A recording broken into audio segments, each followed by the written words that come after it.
So you went and bought a fancy set of coloured pencils or pastel pencils, and you want to jump straight into a coloured drawing, but you've only ever drawn in black and white, so you honestly have no idea where to start. Does that sound familiar? I'm going to give you some really useful tips on getting started with drawing in colour. I'm Kirsty Rebecca and I create drawing and painting tutorials that are easy to follow so that you can create realistic and professional artwork even if you're just starting out. When I first started out with art, I used to only work in black and white and mainly graphite. I used to tell myself that it's because I preferred black and white artwork and that I was just good at that, when in reality, it was because every time I tried to use colour, I got frustrated and overwhelmed. I didn't know which colours to use and they just didn't seem to blend well together. I wasn't sure which colours to put next to each other and I was just struggling to focus on all of these different things while also trying to enjoy the process and create a decent piece of artwork. My coloured drawings just didn't look as realistic as my black and white pieces and I just gave up on using colour. Over the years, I taught myself how to use colour, so I'm going to give you my best advice for starting out with colour.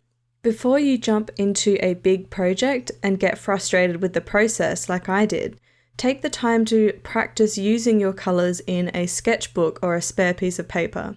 The drawing that I'm showing you on the screen now was a 30-minute practice sketch, and it was solely to focus on using the primary colours to mix and blend. I wasn't trying to create a masterpiece, just a really quick sketch to practice. I used 3 pastel pencil colours, which were the primary colours red, blue and yellow, plus black and white. You can also do this with coloured pencil or any other medium that you're working with. If you start out with these 5 colours, you can really learn how to mix your colours without having 100 colours to choose from. And this is super important because if you have the whole set in front of you, you may end up choosing a colour that isn't quite right and then try to fix it with another colour that ends up making it look worse. Or you might just feel overwhelmed with the amount of different choices there are. If you limit yourself to these 5 basic colours, you can learn how the new medium works and how the colours blend together without worrying too much about colour choices. And before you even start your sketch, you may want to create a colour wheel for yourself. I highly recommend doing this because it will help you practice blending and mixing colours. I used pan pastels in this example, but you can do this with your pastel pencils or coloured pencils or whatever medium you're starting out in. And just start out with your red, yellow and blue, and then mix your secondary colours like orange, purple and green. You can then create tints and shades by adding black or white to each of these colours as well. It gives you great practice and helps you understand how your medium works and how to blend those colours. And once you've experimented with your colour wheel, a small sketch like this one is a great idea before trying to create a full project. Doing quick sketches can help you change your mindset about always getting things perfect and trying to produce a masterpiece because you won't be showing this drawing to the world. It's going to be in your sketchbook, which is a safe place where you can practice and experiment with different things, so there's no pressure to create a perfect looking piece of artwork. The next step is to try and match colours to your reference photo. For example, if you need a green, like in this plant, you would obviously just add some yellow and then add some blue. Then you can ask yourself if the green in your reference photo looks a little bit more yellow or a little bit more blue than yours. And you can add the colour you need to alter your drawing. If it needs to be slightly darker or lighter, you could also add some black or some white. People put a lot of emphasis on their colour choices and it's honestly not that important.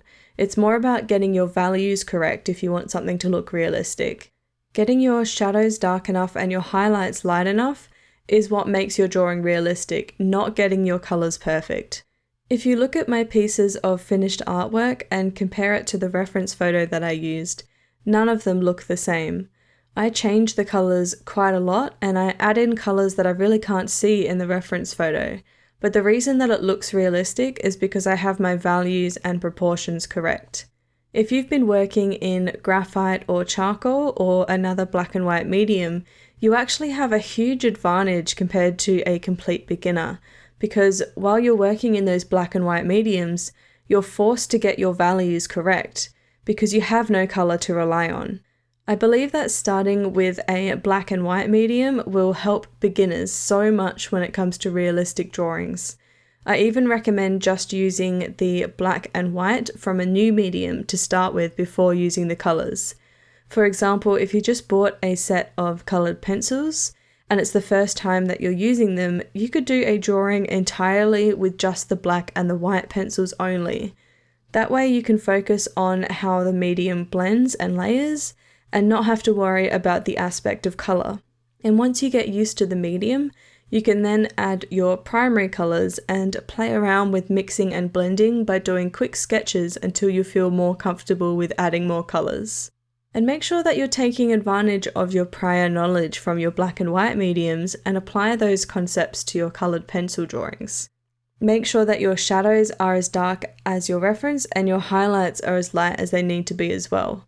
And a good way to check if your values are right when you're working in colour is to take a photo of your artwork, turn it into black and white, and then compare it side by side to a black and white version of your reference photo.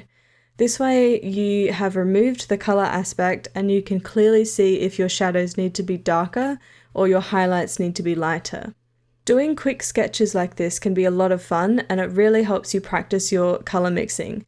But if you want to see how I created these two landscapes with only 5 colours, with a little bit more in-depth information about mixing your colours, you can click on the video in the top corner and I'll see you over there.